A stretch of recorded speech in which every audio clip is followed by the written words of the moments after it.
Order your Dragon Ball Figuarts at Big Bad Toy Store at the link in the description. Dragon Ball, horror, kaiju, and more. Steven's Toy Reviews.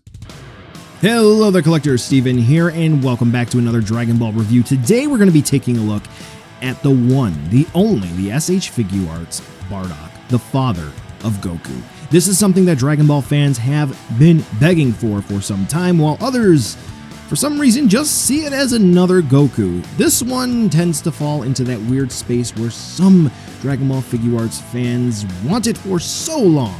They want it, and then after it gets released or announced, then the vocal majority, I guess, or minority, seems to say that they don't want it. Well, one way or another, we have Bardock here, and we almost have all of Goku's family. So, this proud Saiyan warrior, is it going to be worth the purchase? Well, close to 60 bucks. Ooh, almost as much as Ultra Instinct. Let's take a look to see whether or not Bardock is worth adding into your collection.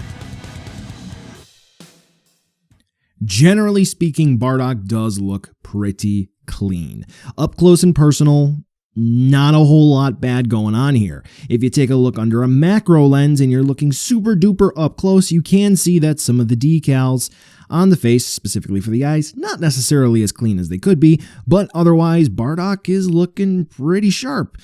Oh, well, I guess there is a little bit of an inconsistency on Bardock's waist area where his, I guess, not leg portion is going to be a bit more matte than the rest of his jumpsuit, but yeah, otherwise Bardock looks just fine. If we take a look at the head sculpt, we're going to be taking a look at the default face out the box with the Scouter.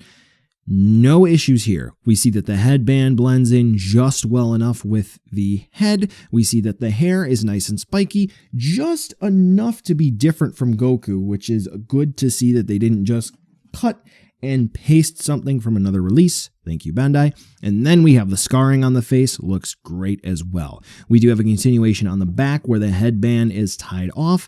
And hey, it does look pretty nice. Taking a look at the actual armor, Saiyan armor, Frieza armor, Frieza wears it, Frieza armor. It looks very, very good, and it's not just going to be white. It's sort of a gray coloration, which really helps to pop out the rest of the colors that are on Bardock here. Now, one of the issues that a lot of folks have been having, and it even warns you sort of in the instructions, is that on Bardock's stomach area, there is that outline of gray there, which apparently the paint can rub off. However, it can also rub off. What? Yeah, so if you take a look here, if you move Bardock's chest around, we'll cover this in the articulation section a little bit, you'll notice that unfortunately it seems like the gray outline for Bardock's armor on his stomach gets scratched. This isn't the case. It seems that the actual plastic or maybe the paint on Bardock's chest rubs off there, and you can wipe that off. So yeah, it's an issue, but problem solved. Anyway, throughout the rest of Bardock, he has nicely sculpted muscles, really well defined. His wristbands are going to be nice and cleanly painted compared to the rest of the figure on there. Like sometimes we don't have nice masking like on Goku's wristbands here. They're just fine. We're going to go ahead and throw on some shots going on down the rest of Bardock, the tail, the ankle wraps, bands, whatever you'd call those. Bardock, generally speaking, looks very good. So if you wanted a nice looking Bardock figure, then hey, here you go. Maybe the green that could be used could be different. Some say it's a little contrast heavy, but still, what we have looks good. Bardock's articulation, very similar to a mashup of Goku and Vegeta. One thing I do want to note is that his tail will sometimes like to pop out like that. That's okay. You just got to push it back into the little nub on his butt, and you're good to go. So one thing I do want to warn with Bardock here, it has not only happened to me, it has happened to other people. The ball joint going into the shoulder and the bicep swivel have been deathly tight, like breaking tight. So if you are moving any part of your figures ever, for whatever reason, and something is tight, you don't feel confident in continuing moving it, I would suggest stop. Check out this video here on 1, how to loosen joints, and 2, how to attach parts to a figure. You're going to use heat, and that should hopefully help you.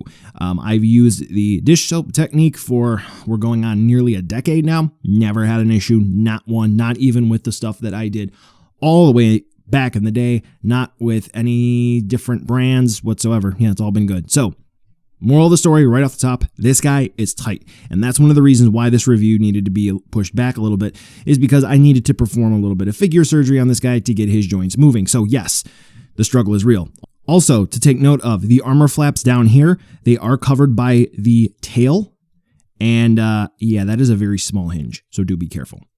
All right, warning and fun stuff over. So let's take a quick look. The articulation starts with hair falling off, which is always a good thing to see. So let's just get that fixed up again. Okay, yeah, hairpiece, little finicky. But anyway, the head is attached into the neck on a ball joint, and then that is plugged in on a swivel hinge combo. So Bardock can look pretty much all over. Very good movement. Head swapping, yeah, it's kind of possible, but kind of hard to pull his head off, at least mine is anyway. And then this neck here, where it plugs into the body, is also going to be on a ball joint, which you can see me moving it around there. That mostly has a lot of mobility because I heated the piss out of this thing. All right, next up, we have the shoulders, which first and foremost plug into the body on a butterfly hinge, and that is a fantastic range. Oh my lord, they actually sculpted it. So yeah, that's pretty cool. Good movement. Good range of movement.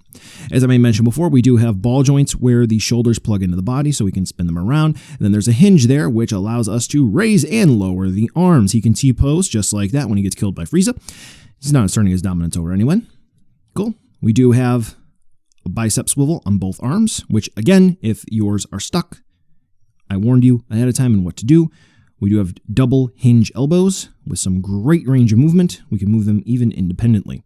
Wrists. They're not going to have a whole lot of range of movement just because of his armbands. Yeah, his armbands. Reason being is that if you take a quick look, that is a very small joint system, and the actual ball joint there is going to really seat far into the hand. So that's going to be about the extent of the movement for the hinge there, and then spinning around. So if you're looking for super dynamic poses out of the wrists, I haven't really been able to do that, but it is what it is. Now we do have a ball jointed ab crunch, which is cool. Twist and turn. Twisting and turning, you can hear that click there. That's stuck plastic, so I don't know. That is just fine. But yeah, that joint moves well enough. And here, I already talked about that in the sculpt and paint section, so let's continue on. We do have, do we have a ball joint here? We got a little bit of a ball joint here at the waist, so we can move Bardock around a little bit there, which is very good. I showed you before, his little wings are on hinges, so they move up and down. They don't swivel, which I think would be a really cool thing that if they could do that moving forward with the Frieza armor, I think that would be pretty cool. They have swivels there as well, so this way we can have the armor kick back like that. Doesn't matter if it didn't happen in the manga or anime, it would just be cool. Hips, standard renewal style, so they kick about that far forward and back. And then when we go to do side to side, I'm not going to push this just because of how thin that connection is. And I've seen a lot of people break it, so you don't want to do that. We have dedicated thigh swivels, which is cool. Double hinge knees. Voila. Ankle rockers. So that, spin. Ankle rockers are not really all that great on this release. I find myself having to really struggle to pose Bardock when he has his legs spread like that. He doesn't necessarily want to hold poses too well. His feet don't remain flat, as you can kind of see there. Like, that's about the extent, so it's kind of frustrating, but it is what it is. And then we have a single toe hinge that goes up right at a 90-degree angle, so that's pretty cool. So Bardock's articulation, it doesn't really bring anything new to the table, so to speak. This is an issue, but you can just wipe that off. And really stuck joints, which have caused a few people to break theirs. Never good. But once you get past those things, hey, it's pretty good. Which, realistically speaking, the tight joints are the only real issue. Don't break yours, please. Don't. Let's talk about accessories, because Bardock is actually going to come with quite a few of them. We are going to get in total 3 alternate face plates, which is pretty cool. We are going to get an alternate front hair part along with an alternate ear part. Yes, I said ear. We're also going to get 2 different sets of splayed hands along with another splayed right hand, so this way he can hold his light ball, as it is referred to in the instructions, accessory effect part. Okay, so let's go ahead and talk about how they did the scouter and the alternate face plates and the ear. So fresh out of the box, you're going to get that default face where Bardock is just kind of looking normal, and he's going to come with the Scouter. He is also going to come with an alternate front hair part and an alternate ear part, so this way if you want to display Bardock with any of the faces without the Scouter, you can do that. But oh my goodness, is this convoluted. So the way that this has to work is you have to pop off the front hair part, then you have to remove Bardock's faceplate. Upon doing this, you're going to realize that the faceplate actually plugs into the bandana. Then you remove the part that is currently attached to the faceplate, the Scouter, or the ear, and you plug in the part that you want, the ear or the Scouter. You plug the faceplate back into the bandana, then as one whole part, because there's a little tab on the back of the Scouter and the ear that needs to plug into the head, you plug that all in. Then, depending on what part you have on Bardock's left side, there is a corresponding front hair part, bang part. You're going to be able to tell the difference because the different hair parts actually accommodate whether or not you're going to be using the Scouter or the ear. Whew, that was a lot. So I'm going to go ahead and just throw everything up here on the screen as it comes, because in total for the face parts that we get, aside from the default one, we get a sort of smirky, cocky face, we get a teeth gritting face, and then we get a screaming face. And here are the different combinations you can have with this particular release. Whew, that is so awesome to be done and over with, because I was dreading this for the review. Thank you, Bandai, for giving us so many different options, but maybe rethink this for future releases.